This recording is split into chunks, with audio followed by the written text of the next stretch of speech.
اگر ما در حقیقت انا همین منهج و پایبند باشیم، خطا کردی توبه کن، لغزیدی به خود بیا، سبقت اللسان شد بیان کن، سخنت مجمل بود مردم پرسیدند کیبر کرده سخنی مجملت کفریش کفر نه همین حق است نگو که این سخن مجمل بود. خطا جانب خطاگی هم دارد، حق هم دارد، مقصد من حق بود، هر کسی پرسید حق گو، خطاگیت خطا گو، قصد مرا خطا فهمده باشد این کفر است لیکن قصد من این بود گو، توبه کن. انا همچنین منهج باید در بین طالب علم ها پیش از همه و در بین موحدین پیش از همه باید باشد، برای آنکه هیچ کس در این، هیچ کس ضمانت نداریم، هیچ کس ما حجت نداریم از جانب الله، سلطان و برهان نداریم که ما فقط 100% همه وقت بدون خطا زندگی میکنیم. کسی که عقیده داشته باشد که ما خطا نمیکنیم این کفر است، این ضلالت است. این همون اعتقاد معصومیت رو به غیر انبیا اعتقاد کردن است. رافضه ها است که امام هایشان را خطا نکرد میگه، ما این خیلی نیست، خطا میکنیم. فرق ما از اهل بدعت همین است که ما خطا میکنیم وقتی که خطاگی رو در اساس منهج فهمیدیم، وقتی که برادر خواهر به ما نصیحت کرد رفتیم دیدیم بله خطاگی رو فهمیدیم، میگردیم از خطاگی میگردیم، توبه میکنیم، میگیم که خطا کردیم، منهج در اینجا مخالف من است، من خطا کردم، خطاگی من این است که مخالف سلف سخن کردم، خطاگی من این است که سلف نگفته سخن را گفتم، پیدا کردم چیزی که در دین نبود، بدعت کردم. بله برادرانم خطا کردم، الله مرا ببخشد، از همه روز انمی سخن من ترک کرده شد. ان همین است توبه. والله این هیچ جایی پستیش شرمندگی نداره، برعکس این عزت است، سربلندی است، پیش از مرگ این نجات است، این فرصت است که در روز قیامت رفته در نزد الله شرمنده و شرمسار جواب دادن توانسته به جهنم گرفتار نشوی. توبه همین است که الله سبحانه و تعالی میگه الا الذين تابوا واصلحوا وبينوا فاولئك اتوب عليهم وانا التواب الرحيم. کسایی که گمراه شدند یا کفر کردند یا شرک کردند ضال مضل شدند حالتشون بد است، بجز کسانی که تابوا توبه کردند و اصلحوا و اصلاح شدند و بینوا و بیان کردند، انا همینها رو ما میبخشیم. یعنی برای این که بخش انسانی که گمراه شده بود بخشیده شود، توبه، فقط توبه، حتما توبه کردم گوید تمام نیست، اصلح اصلاح شود، توبه کرد انا کنون نصرت طاغوت میداد، انا کنون نصرت اسلام میتید اگر توبه باشد، مثلا نصرت یگان ظلم میداد اکنون نصرت عدل میتید، نصرت خطا میداد اکنون نصرت حق میتید. و اصلح یعنی اصلاح میشه. و بینوا اگر مشکلیش در کتمان حق باشد، مشکلیش در گفتن باطل باشد، انکنون حق کتمان کرده رو آشکار میکند و انکنون حقی که نمیگفت یا که باطل میگفت به جاش حق میگد. یعنی توبه اصلاح بیان است و الله سبحانه و تعالی بخشنده مهربان است و الله سبحانه و تعالی به هر کسی که رحمتش رو نازل کرده باشد، به رحمتش گرفته باشد، به او توبه رو ارزانی میکنه، توبه رو برایش آسان میکنه. توبه نکردن این یکی از صفتهای شیطان است و از کبر است، از بزرگ شماریدن نفس است. توبه نکردن از کبر است، والله از کبر است. انسانی که توبه نمیکنه خودش بزرگ میشمارد، والعیاذ بالله. خیلی که شیطان خودش بزرگ شمارید، توبه نکرد، کبر کرد. اما یک انسان موحد وقتی که خطا کرد یا از سبب جهل نفهمیده کفر یا ضلالت برفت، وقتی که فهمید زود توبه میکرد. اگر صدق در قلبش باشد، اخلاص باشد، توبه میکند. توبه کردن درجه آدم بالا میبرد، منزلتش بالا میبرد، قدرش بالا میبرد، صدقش نشان میدهد، اخلاصش نشان میدهد. والله کم نمیشود، زیاد میشود.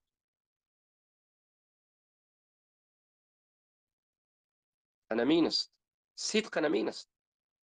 خطا کردی باز میگردی. خوشا به حال این برادر الحمدلله که بازگشت. و همه ای کسانی که از برادرها هستند و خطا میکنند توبه کنید بازگردید پیش از مرگ. پیش از مرگ. و این چنین ما طالب علم ها خطا کردیم توبه میکنیم باز میگردیم. بی خطا آدم نیست. خطاها از خطا فرق دارد. قسمش کفر است و زلالت است و آدم کافر میکند، قسمش آدم فاسق میکند، قسمش آدم مثلا گناهکار میکند، قسمش مسائل اجتهادی و غیره. کدام نمودی خطا نباشد وقتی که فهمیدید که خطا است خواه از بزرگش خواه از کوچکش بازگردید. همین منهج باید در بین ما شده، باید بیدار شود، باید زنده شود. باید ما در اساس همین یک منهجی که پیامبر گفتند باید پیش رویم. کل بنی آدم خطا و خیر الخطائین التواب. همه فرزندان آدم خطاکار است، بهترین خطا کننده توبه کننده است. همه فرزندان آدم گناه کننده است، بهترین گناه کننده هم توبه کننده است. برای همین وقتی که خطا کردید، وقتی که توبه کردید، شرم داشتن، کبر کردن، این هلاک است. هلاکت انسان است. آدم هلاک میکند. آدم بدتر شرمنده تر میکند. زود به توبه، زود به توبه. و برای همین شب و روز ما باید دعا کنیم که الله ما را به توبه کردن نصیب کن. یک لحظه هم ما را به خودمان وادار نکن. ولا تترکنا الى انفسنا طرفة عین. ای الله ما را به نفسای خودمان وادار نکن یک مدتی به یک لحظه می جزدن. اگر ما در حقیقت انا همین منهج و پایبند باشیم، خطا کردی توبه کن، لغزیدی به خود بیا، سبقت اللسان شد بیان کن، سخنت مجمل بود مردم پرسیدند، کبر کرده سخنی مجملت کفریش کفر نه همین حق است نگو که این سخن مجمل بود. خطا جانب خطاگی هم دارد، حق هم دارد. مقصد من حق بود. هر کسی پرسید حق گو، خطاگیت خطا گو. قصد مرا خطا فهمده باشد این کفر است، ولی که قصد من این بود گو. توبه کن. انا همچنین منهج باید در بین طالب علم ها پیش از همه و در بین موحدین پیش از همه باید باشد.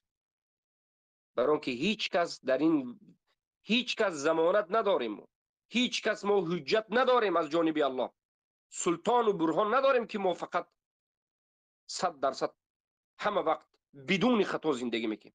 کسی که عقیده داشته باشد که ما خطا نمیکنیم این کفر است، این ضلالت است. این همون اعتقاد معصومیت رو به غیر انبیا اعتقاد کردن است. رافضه ها است که امام هایشان را خطا نکرد میگه. ما این خیلی نیستیم، خطا میکنند. فرق ما از اهل بدعت همین است که ما خطا میکنیم. وقتی که خطاگی رو در اساس منهج فهمیدیم، وقتی که برادر خواهر به ما نصیحت کرد رفتیم دیدیم بله خطاگی رو فهمیدیم، میگردیم از خطاگی میگردیم، توبه میکنیم، میگیم که خطا کردیم، منهج در اینجا مخالف من است، من خطا کردم، خطاگی من این است که مخالف سلف سخن کردم، خطاگی من این است که سلف نگفته سخن را گفتم، پیدا کردم چیزی که در دین نبود، بدعت کردم. بله برادرانم خطا کردم، الله مرا ببخشد، از همه روز انمی سخن من ترک کرده شد. انمین است توبه. والله این هیچ جایی پستیش شرمندگی نداره، برعکس این عزت است، سربلندی است. پیش از مرگ این نجات است، این فرصت است که در روز قیامت رفته در نزد الله شرمنده و شرمسار جواب دادن توانسته به جهنم گرفتار نشوی. الحمدلله. برای همین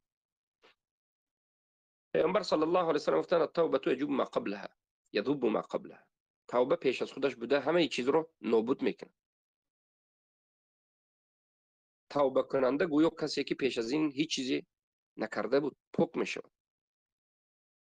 اینابت به سوی الله و انابوا الی الله لهم البشرا. کسانی که اینابت به سوی الله میکنند، برگشته به سوی الله می آیند، خودشون نظارت کرده می ایستند، از خطاگیشون از کمبودیشون به نزد الله می آیند، تجدید ایمان کرده می ایستند، ایمانشون نو کرده می ایستند، خودشون حساب کتاب کرده می ایستند. برای اینها بشارت از جانب الله است. الله ما را موفق بکند به توبه کردن، توفیق توبه کردن را بده، توفیق بازگشتن از خطاهایمان را بده، توفیق تواضع در نزد حق را بده، قبول کردن حق را به ما نصیب بکند، حق را به ما نشان بدهد که حق است و پیروی کردن از حق را نصیب بکند، باطل را به ما نشان بدهد که باطل است و از باطل دور شدن را به ما نصیب بکند و باطل را از ما دور کند، حق را به ما نزدیک کند و ما را به حق نزدیک کند. از کبر و غرور و حسد و کینه و بخل و جهل و از دیگر اخلاقهای رذیله پست، از گمانهای بد، الله سبحانه و تعالی ما را نجات بده. والله این همیش ضرر برای اعتقاد، همیش هلاکت است. گمانهای بد هلاکت است. خیلی که امروز میبینیم بسیار گمانهای بد منتشر است. الله سبحانه و تعالی گفت که ان اکثر الظن اسم، بسیاری گمان گناه است. در حق برادر و خواهرتون گمانی بد نکنید، زیرا که بسیاری گمان که شما میکنید خطا میبرد، گناه است. امروز میبینیم که نمین به گمان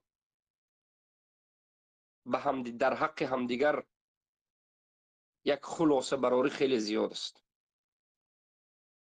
در بین موحدین مسلمین خواهر و برادرها گمان خیلی منتشر شده است. ما باید ضد این یک گناه بزرگ، گناه کبیره که گمان کردن در حق یک خواهر یا برادر، گمانی بد، به یگان دلیل گمانی بد میکنید به سبب بعضی از کمبودی های برادر و در اساس گمانی بد از برادر دور شدن، سلام و علیک نکردن، سیویزا را قطع کردن، دوست نداشتن، آهسته آهسته از عقبش بد گپ زدن، همیش در اساس گمان است.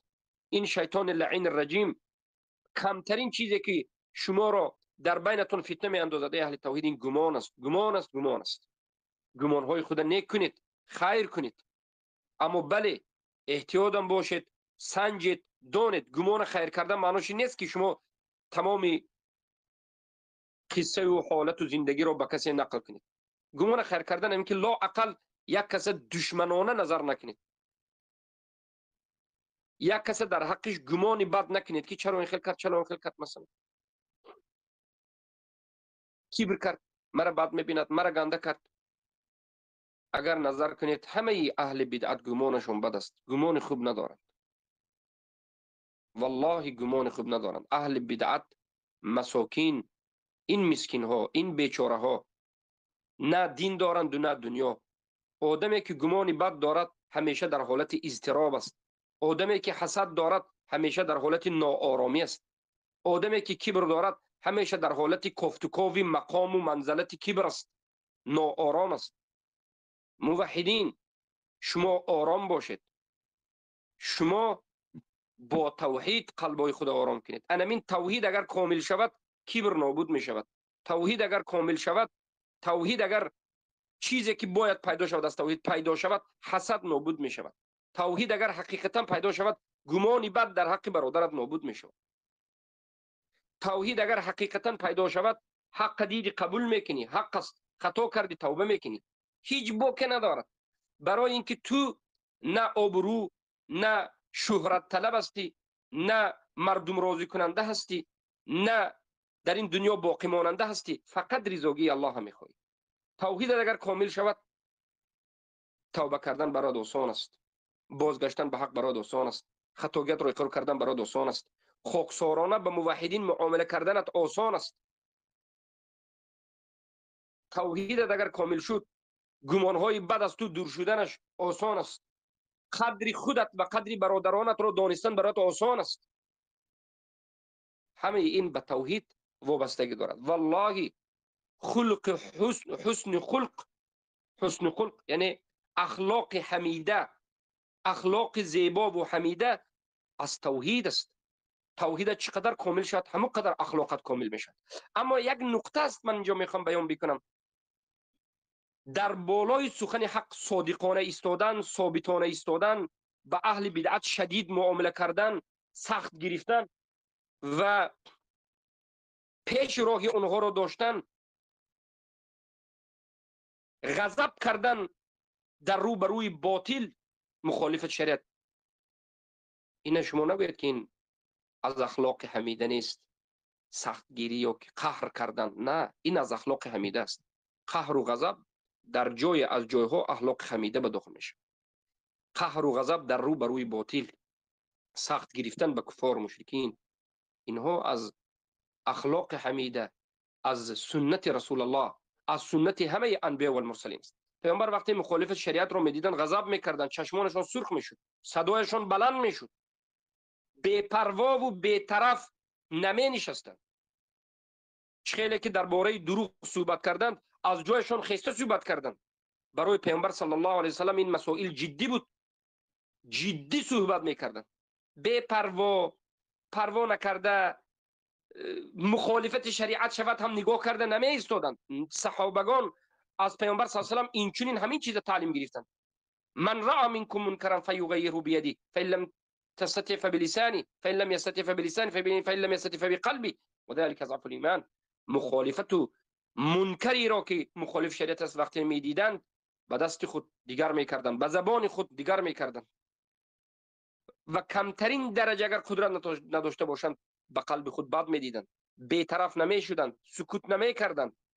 انا این است ایمان، انا این است توحید. امروز افسوس که از سبب نفهمیدن توحید بعضی ها به همدیگر این مسائل را آمیخته میکنند. وقتی که روبروی بدعت ما ثابت ایستادیم، روبروی کفر شرک سخت ایستادیم، مبارزه جدی بردیم، این را بی اخلاقی میگن. وقتی که با برادران موحد خود خاکساری کردیم، تواضع کردیم، این را تملق کاری میگویند.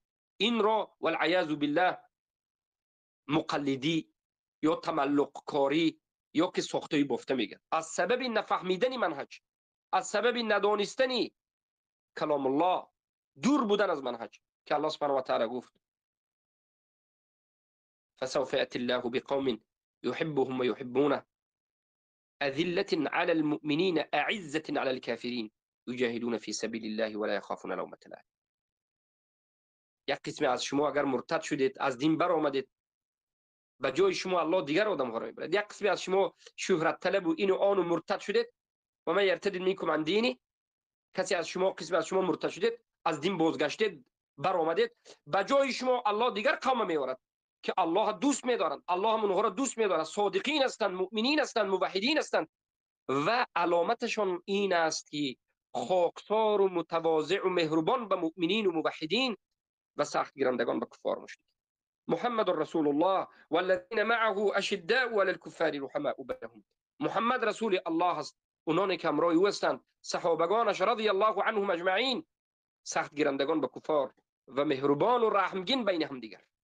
پس ای مؤمن و موحد به هم دیگر رحمگین باشید، مهربان باشید. وقتی که از هم دیگر ایمان را دیدید، اسلام را دیدید، مهربان باشید، ظالم نباشید، گمان بد در حق برادر نکنید، برادر مسلمان و موحد خود را اذیت ندهید، چیزی نگفتهش را نگویید، چیزی گفتهش را تغییر ندهید، به برادر خود طعنه ها، تهمت ها، چیزای نبوده را نرسانید. این ظلم است. این از توحید دور بودن، بی علم بودن و بی منهج بودن نشان میده. چقدر توحیدت قوی شد، همان قدر معامله کردن با همراه موحدین آسان می شود. چقدر توحیدت قوی شد، همان قدر خودت را در بین موحدین خوب حس میکنی. چقدر توحید را تحقیق کردی، همان قدر در بین موحدین فتنه را پیشش را میگیری و نابود میکنی. چقدر توحیدت قوی شد، همان قدر برای مسلمانان موحدین خیرخواه میشوی. چقدر توحیدت قوی شد، تحقیق توحید را چقدر قوی تر کردی، همان قدر میخواهی که مردم به علم شوند، از حق آگاه شوند. چقدر توحیدت قوی شد، همان قدر بغضت، بدبینیت نسبت شرک و کفر و نسبت اهل بدعت سخت می شود. چقدر توحیدت قوی شد، همان قدر از اهل بدعت دور می شوی، همان قدر از اهل بدعت دور می شوی، حتی تنها و بیکس میشوی، اما با اهل بدعت نمیشی. این همیشه از توحید است. این عملها از میوه توحید است. میوه توحید وقتی که یک درخت، همان وقت یک درخت میوه خوب میدهد که این درخت خوب باشد. توحید به مانند درخت است. عملهایی که تو میکنی به مانند میوه درخت است. توحید تو خوب باشد، میوه خوب میدهد. توحید تو ناکامل و بدون تحقیق باشد، میوه هم تلخ است، میوه هم پوچ و خشک است. پس ای موحد، عملهای خوب بکن که این عملهایت میوه توحید است. بی‌پروا نباش، بی‌پروا در عملهایت نباش. چقدر توحیدت ضعیف شد، همان قدر به فتنه زود داخل میشوی. چقدر توحیدت ضعیف شد، همان قدر گمانت را در اهل توحید بد میکنی. چقدر توحیدت ضعیف شد، همان قدر کبرت زیاد شد. چقدر توحیدت ضعیف شد، همان قدر بدگمان شدی. چقدر توحیدت ضعیف شد، همان قدر به احترام در حق برادر و خواهر مسلمانت شدی. همان قدر برادر و خواهرت را تحقیر میکنی، نظرت نمیگیرد، کمک نمیکنی، نصرت نمیدهی، دعایش نمیکنی، حرمتش نمیکنی. چقدر توحیدت ضعیف شد، همان قدر در حق و باطل بینش بی‌پروایی، پروا نداری. چقدر توحیدت ضعیف شد، همان قدر میروی همراه کفار مشرکین نشست، همان قدر میروی همراه اهل بدعت نشست و صحبت و برادری داری. این دلالت به ضعیفی توحید آهسته آهسته رفته حتی به نابودی توحید میکند. وقتی که رفتی به کفار موالات کردی، توحیدت نابود شد. این عمل تو ای موحد نشان دهنده توحید تو است. پس ای موحد، کوشا باش، حریص باش. گمانهای بد ترک کن، برادر رنجاندن ترک کن، دوستی و مستحکم کن، عوف بخشیدن یاد بگیر. برادری مسلمانت را ببخش، خواهر مسلمانت را ببخش. ای زن موحد، شوهر مسلمانت را ببخش. ای مرد موحد، زن موحدت را ببخش. فرزندای مسلمانت را ببخش. گرد اطرافت مسلمان ها را ببخش. کمبودی انسان نیست. صدقه دهنده باش، خیرخواه باش. همه این مهربانیت را بر مسلمان کن. دور باش از اهل بدعت و ضلالت، سخت گیرنده به اونها باش، کمک کننده اونها نباش که به زیر لعنت الله واقع میشوی. این است میوه توحید. اما امروز ما میبینیم دعوا کنندگان توحید را، کسانی که فریاد و داد از توحید میکشند، نه محبت توحیدی دارند، نه موالات توحیدی دارند، نه اخلاق و حسن خلق توحیدی دارند، نه مهربانی توحیدی دارند، نه دورشوی از اهل بدعت توحیدی دارند. پروایی هیچ کسی را ندارند. غیر از خواست خودشان دیگر کار را نمیکنند. خواست خود یعنی نفس خود. پس اینها در توحید مشکلی دارند. اینها حالا نفسشان تابعی آورده رسول الله نشد، تا به حال نفسشان را زیر قرآن خم نکردند. اینها نفس پرستانند، از به خاطر نفس پرستی متکبرند، به خاطر نفس پرستی دروغگویند، به خاطر نفس پرستی منافقند، به خاطر نفس خود مؤمن موحدین میرنجانند، به خاطر نفس خود دروغگویند، نمامند، خبرکشند و بین موحدین فتنگرند. به خاطر نفس پرستی، به خاطر اینکه نفسشون از همه چیز بالا میدن، توبه نکردند، اما فکر میکنند که با همین راه آبرویشان را حفظ میکنند. والله آبرویت این چونین حفظ نمیشود. الله به این چونین منهجی که تو گرفتی تو را خار میکنه، یا در این دنیا یا در آخرت. هم در این دنیا و آخرت چه خیلی که دیده شد. صادق باش. صادق بودن، یک رنگ بودن، بی‌طرف نبودن، همراه حق بودن، به حق موالات کردن، به باطل براءت کردن، ترک کردن کفار مشرکین، براءت کردن از اهل بدعت. بله امروز موحدین برادرهای ما، خواهر و برادرهای ما از کفار مشرکین براءت کردند، ولی از اهل بدعت براءت نکردند. از اهل بدعت براءت نکردند. تا به حال اهل بدعت که میشینند، میخیزند، یاری میکنند، سخن اهل بدعت امانت میگویند و نصرت اهل بدعت میدهند برای نابود کردن اهل سنت. همین است که سبب تفریقه در بین امت است. برای همین برادر عزیزم، عمل اگر خود که به توحید عمل کنید، این یک قسم عمل این است و این یکی از قسم مهمترین به من و شما موحدین است. قسم مهمترین انمین است. بعد از اینکه یک تا پرست شدی، موحد شدی، همه مسئله را فهمیدی، انکنون اصلاح در بین موحدین باید شروع شود. اصلاح موحدین، معامله به همدیگر، مهربانی به همدیگر، بخشیدن همدیگر، گمان نیک کردن به همدیگر، دعا کردن به همدیگر، نصیحت کردن همدیگر. حفظكم الله ورعاكم. الله همه شما را حفظ بکند. السلام علیکم و رحمت الله و برکاته.